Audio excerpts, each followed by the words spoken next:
క్రైస్తల పరిశుద్ధమైన బైబిల్ గ్రంథంలో నుండి పేతురు రాసిన మొదటి పత్రిక 2వ అధ్యాయం 1వ వచనంలో ప్రభు దయాళుడని మీరు రుచి చూచి ఉన్న ఎడల అనే మాట చదువుతున్నాం.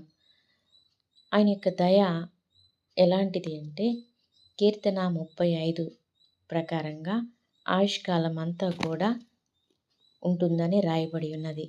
అంతేకాకుండా హెబ్రీయులకు రాసిన పత్రిక 8:12 ప్రకారంగా కూడా నేను వారి దోషముల విషయమై దయగలిగి వారి పాపములను ఇకను ఎన్నడూ జ్ఞాపకం చేసుకొననని అక్కడ ప్రభు సెలవిస్తూ వచ్చినాడు.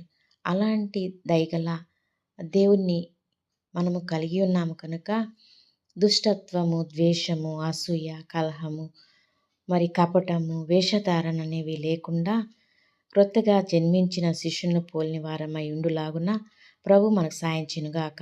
ఆమేన్.